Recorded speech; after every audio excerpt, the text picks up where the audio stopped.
Hello friends, welcome to ಅಂಗೈಯಲ್ಲಿ ಆರೋಗ್ಯ Kannada YouTube channel.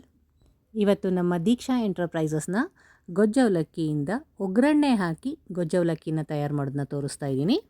ದೀಕ್ಷಾ ಎಂಟರ್ಪ್ರೈಸಸ್ನ ಈ ready-mix ಅಥವಾ ಇನ್ಸ್ಟೆಂಟ್ ಗೊಜ್ಜವಲಕ್ಕಿ ಮಿಕ್ಸ್ಗೆ ಯಾವುದೇ ಕೆಮಿಕಲ್ನ ಆ್ಯಡ್ ಮಾಡಿಲ್ಲ, ಹಾಗೆ ಪ್ರಿಸರ್ವೇಟಿವ್ನ ಆ್ಯಡ್ ಮಾಡಿಲ್ಲ. ಇದು ಗ್ಲೂಟೆನ್ ಫ್ರೀ ಆಗಿರುತ್ತೆ, ತುಂಬ ಟ್ರೆಡಿಷ್ನಲ್ ಮೆಥಡಲ್ಲಿ ಪ್ರಿಪೇರ್ ಆಗಿದೆ, ಹಾಗೆ ತುಂಬ ಹೈಜಿನಿಕ್ ಆಗಿದೆ. ನಾನು ಲಾಸ್ಟ್ ವಿಡಿಯೋದಲ್ಲಿ ಹೇಳಿರೋ ಹಾಗೆ ಇದು ಎಲ್ಲ ಸೀಸನ್ನಲ್ಲಿ ಮತ್ತು ಎಲ್ಲ ರೀತಿಯ ಪೂಜೆಗಳಲ್ಲಿ ಅಥವಾ ಮಡಿಗಳಲ್ಲಿ ಸಹ ನಾವು ಇದನ್ನು ಮಾಡಿಕೊಂಡು ಉಪಯೋಗಿಸ್ಬೋದು. ಈಗ ನಾನು ಒಂದು ಸಣ್ಣ ಗ್ಲಾಸಲ್ಲಿ ದೀಕ್ಷಾ ಎಂಟರ್ಪ್ರೈಸಸ್ನ ಇನ್ಸ್ಟೆಂಟ್ ಗೊಜ್ಜವಲಕ್ಕಿ ಮಿಕ್ಸ್ನ ತೊಗೊಂಡಿದ್ದೀನಿ. ಇದು ಗ್ಲೂಟೆನ್ ಫ್ರೀ ಆಗಿದೆ. ಸೊ 1 ಕಪ್ಪಿಗೆ 2 ಕಪ್ಪಷ್ಟು ನಮಗೆ ಡಬಲ್ ಆಗಿ ಅವಲಕ್ಕಿ ಆಗುತ್ತೆ. ಸೊ ಇದಕ್ಕೆ ನಾವು ವಾಟರ್ನ ಹಾಕಬೇಕಾದ್ರೆ 1 ಕಪ್ ಅಥವಾ 1 ಪೋರ್ಷನ್ ಗೊಜ್ಜವಲಕ್ಕಿ ರೆಡಿ ಮಿಕ್ಸ್ ಜೊತೆಗೆ ನಾವು 1.5 ಕಪ್ಪಷ್ಟು ವಾಟರ್ನ ಹಾಕಬೇಕು. ಸೊ ಆವಾಗ ಗೊಜ್ಜವಲಕ್ಕಿ ಉದುರುದ್ರಾಗಿ ಬರುತ್ತೆ. ಸೊ ಒಗ್ಗರಣೆಗೆ ಗ್ರೌಂಡ್ನಟ್ಟು, ಒಂದೇ ಒಂದು ಖಾರಕ್ಕೆ ಮೆಣಸಿನ್ಕಾಯಿ, ಹಾಗೆ ಕರಿಬೇವಿನ ಸೊಪ್ಪು, ಉದ್ದಿನಬೇಳೆ, ಕಡಲೆಬೇಳೆ, ಸಾಸಿವೆ, ಹಾಗೆ ಒಂದು ಸ್ವಲ್ಪ ಹಸಿ ಕಾಯಿ ತುರಿನ ತೊಗೊಂಡಿದ್ದೀನಿ. ಇದ್ರ ಜೊತೆಗೆ ನೀವು ಬೇಕಿದ್ದಲ್ಲಿ ಕ್ಯಾರೆಟು ಮತ್ತು ನವಿಲುಕೋಸು ಅಥವಾ ಕೊಲರಾಬಿಸ್ ಅದ್ರ ತುರಿನ ಹಾಕ್ಬೋದು. ಹಾಗೆಯೇ ಹುಳ್ಚಿಕ್ಕಿ ಸೊಪ್ಪು ಮತ್ತು ಹುಳಿ ಸೊಪ್ಪು, ಚಕ್ರಮುನಿ ಸೊಪ್ಪು ಈ ಥರನ ನಾವು ಆ್ಯಡ್ ಮಾಡ್ಬೋದು.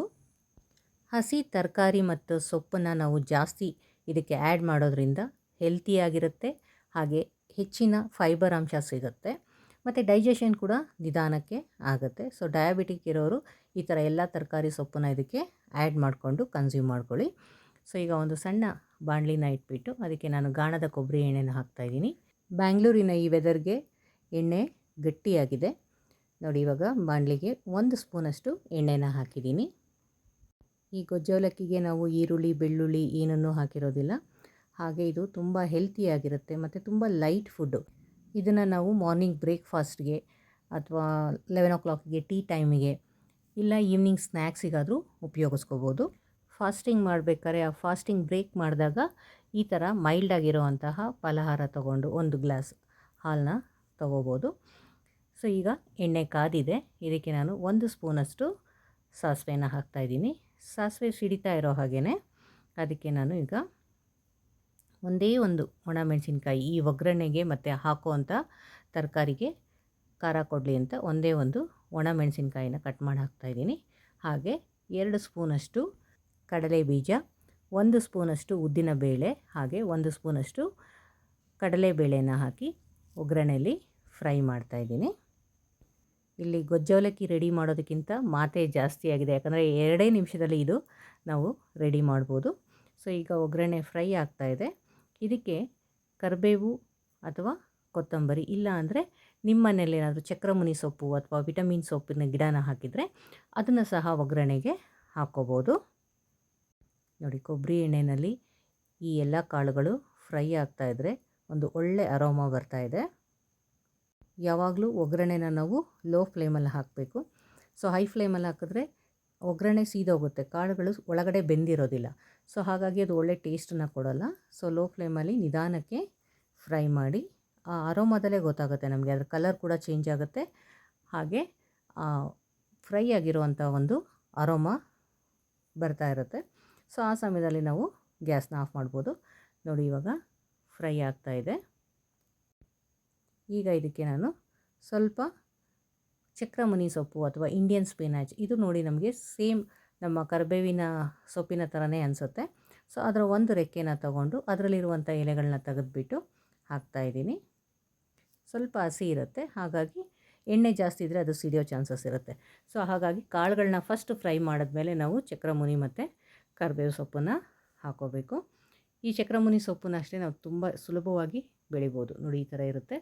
ಈ ಥರ ಎಲೆಗಳನ್ನ ತೆಗೆದುಬಿಟ್ಟು ನಾವು ಫ್ರೈ ಮಾಡೋಕ್ಕೆ ಹಾಕ್ಬೋದು. ಇದನ್ನು ನಾವು ಸಾರಿ ಕೂಡ ಫ್ರೈ ಮಾಡೋಕ್ಕೆ ಹಾಕ್ಬೋದು, ಮಸಾಲೆ ರೊಟ್ಟಿಗೂ ಸಹ ಬಳಸ್ಬೋದು. ಈಗ ಚೆನ್ನಾಗಿ ಫ್ರೈ ಆಗಿದೆ. ಆ ಕರಿಬೇವು ಮತ್ತು ಚಕ್ರಮುನಿ ಹಸಿ ವಾಸನೆ ಹೋದ ತಕ್ಷಣ ನಾವು ಗ್ಯಾಸ್ನ ಆಫ್ ಮಾಡಿಬಿಟ್ಟು ಅದಕ್ಕೇ ನಾವು ಮೆಷರ್ ಮಾಡಿ ಇಟ್ಕೊಂಡಿರೋವಂತಹ ದೀಕ್ಷಾ ಎಂಟರ್ಪ್ರೈಸಸ್ನ ಇನ್ಸ್ಟೆಂಟ್ ಗೊಜ್ಜವಲಕ್ಕಿ ಮಿಕ್ಸ್ನ ಹಾಕಿ ಆ ಫ್ರೈ ಮಾಡಿರೋವಂತಹ ಒಗ್ಗರಣೆ ಜೊತೆ ಮಿಕ್ಸ್ ಮಾಡಿ ಅದಕ್ಕೆ ಕಾಯಿ ತುರಿನ ಹಾಕ್ತಾಯಿದ್ದೀನಿ. ಇಲ್ಲಿ ಕಾಯಿ ತುರಿ ನಿಮ್ಮ ರುಚಿಗೆ ತಕ್ಕಷ್ಟು, ಕೆಲವರು ಸಮ ಕಾಯಿ ತುರಿ ತೊಗೋತಾರೆ. ಅಂದರೆ 1 ಗ್ಲಾಸ್ ಗೊಜ್ಜು ಅವಲಕ್ಕಿಗೆ 1 ಗ್ಲಾಸ್ ಅಷ್ಟೇ ಕಾಯಿ ತುರಿ ತೊಗೋತಾರೆ. ಅದನ್ನು ಮಿಕ್ಸ್ ಮಾಡಿದ್ಮೇಲೆ ನಾನು ಇಲ್ಲಿ ಅದೇ ಗ್ಲಾಸ್ನಲ್ಲಿ 2 ಗ್ಲಾಸಷ್ಟು ನೀರನ್ನು ಆ್ಯಡ್ ಮಾಡ್ತಾಯಿದ್ದೀನಿ. ನೋಡಿ ಈ ಥರ ಆ್ಯಡ್ ಮಾಡಿ ಚೆನ್ನಾಗಿ ಕಲಸಿಡಬೇಕು.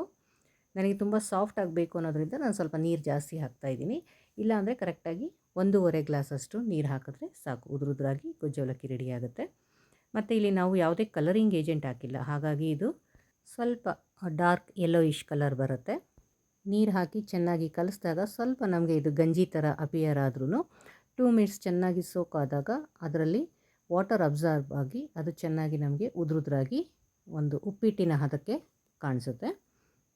ಒಗ್ಗರಣೆ ಮತ್ತು ರೆಡಿ ಮಿಕ್ಸ್ ಅವಲಕ್ಕಿ ಎಲ್ಲನೂ ಮಿಕ್ಸ್ ಮಾಡೋದ್ರಿಂದ ಅದರಲ್ಲಿರೋ ಉಪ್ಪು ಹುಳಿ ಖಾರ ಎಲ್ಲ ಚೆನ್ನಾಗಿ ಬ್ಲೆಂಡ್ ಆಗುತ್ತೆ. ಇಲ್ಲಿ ನಾವು ಯಾವುದೇ ಬಾಯ್ಲಿಂಗ್ ವಾಟರ್ ಆಗಲಿ ಹಾಟ್ ವಾಟರ್ ಆಗಲಿ ಬಳಸ್ತಾ ಇಲ್ಲ, ನಾರ್ಮಲ್ ಫಿಲ್ಟರ್ ವಾಟರ್ನೇ ಬಳಸ್ತಾ ಇದ್ದೀವಿ. ಟ್ರಾವೆಲಿಂಗ್ ಮಾಡೋರು, ಟ್ರೆಕ್ಕಿಂಗ್ ಮಾಡೋರು, ದೇವಸ್ಥಾನಗಳಿಗೆ ಹೋಗೋರು ತಮ್ಮ ಬ್ಯಾಗ್ಗಳಲ್ಲಿ ಈ ಥರ ರೆಡಿ ಮಿಕ್ಸ್ ಒಂದೊಂದು ಪೌಚ್ಗಳನ್ನ ಇಟ್ಕೊಂಡ್ರೆ ನಿಮಗೆ ಯಾವಾಗ ಬೇಕೋ ಆವಾಗ ಈ ಗೊಜ್ಜು ಅವಲಕ್ಕಿನ ರೆಡಿ ಮಾಡ್ಕೋಬೋದು. ಹಾಗೆ ಒಗ್ಗರಣೆ ಇಲ್ಲದೆ ಹಾಗೆ ಬೆರೆಸಿ ಮಾಡೋ ಅಂಥದ್ದನ್ನು ಸಣ್ಣ ಮಕ್ಕಳಿಗೆ ಹೇಳಿಕೊಟ್ರೆ ಮಕ್ಕಳು ಸ್ಕೂಲಿಂದ ಬಂದ ತಕ್ಷಣ ಅವರೇ ಅದನ್ನು ರೆಡಿ ಮಾಡ್ಕೋತಾರೆ. ಸೊ ತುಂಬ ಈಸಿಯಾಗಿ ಮಾಡುವಂತಹ ದೀಕ್ಷಾ ಎಂಟರ್ಪ್ರೈಸಸ್ ಅವರ ಇನ್ಸ್ಟೆಂಟ್ ಗೊಜ್ಜು ಅವಲಕ್ಕಿ ಪುಡಿನ ನೀವು ಆರ್ಡರ್ ಮಾಡಬೇಕು ಅಂದರೆ ಡಿಸ್ಕ್ರಿಪ್ಷನಲ್ಲಿ ಕೊಟ್ಟಿರೋ ನಂಬರ್ಗೆ ವಾಟ್ಸಪ್ ಮಾಡಿ. ನೋಡಿ ಉದುರಾಗಿರುವಂತಹ ಗೊಜ್ಜು ಅವಲಕ್ಕಿ ಈಗ ಸವಿಯಲು ಸಿದ್ಧ ಆಗಿದೆ. Thank you for watching.